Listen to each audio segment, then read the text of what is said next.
You learned to fold yourself before you learned to spell your name. You noticed how your voice changed the air in a room, how laughter got quieter, how someone's jaw tightened when you spoke too loudly. You felt it in your chest, that flicker of disruption. So you shrank. You crossed your legs tighter. You pressed your back against walls. You swallowed words before they reached your mouth. You weren't told directly that you were too much, but your nervous system heard it anyway. You became careful with your elbows, careful with your joy, careful with the way you breathed. You mastered the art of disappearing in plain sight. And somewhere inside, a question settled like dust. Was your existence always a problem? You became hyper-aware. You measured your volume against the room's temperature. You studied faces the way other children studied books. Eyebrows meant stop. Sighs meant retract. Silence meant you had gone too far. Your body learned before your mind did. Your shoulders curved forward. Your steps grew smaller.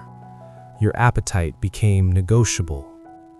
You made yourself digestible, easier, quieter, because somewhere deep inside your small nervous system, expansion felt dangerous. To take up space felt like stealing oxygen, so you learned to survive by compression. But survival is not the same as safety.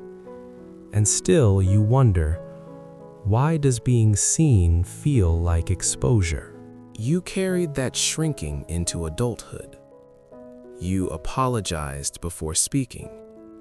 You softened your opinions before anyone could disagree. You pre-rejected yourself to spare the sting.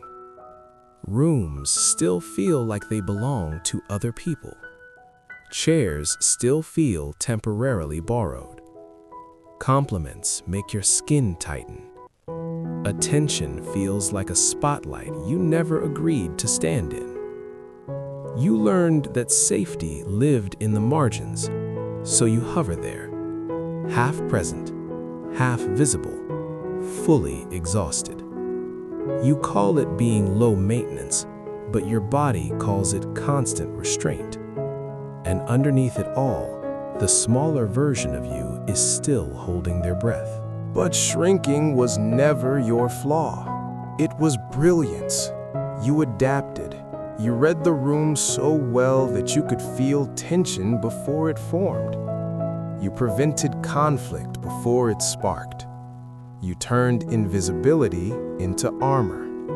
That was not weakness. That was a child protecting themselves with the only tools available. The problem was never your size. It was the space that could not tolerate you. And now your body still carries an old rule. Small equals safe. But what if the danger is no longer here? What if the room has changed, but your posture hasn't? You were never too loud. You were calibrated to survive. You were never too sensitive. You were attuned. You were never too much. You were responding to an environment that felt unsafe for expansion. And the part of you that learned to shrink, it deserves tenderness, not correction. Because that small body did something extraordinary. It kept you here. But you were no longer confined to that corner. Your presence is not theft. Your voice is not intrusion. The air was always meant to hold you. So tell me, if you were never too much, who taught you to believe that you were?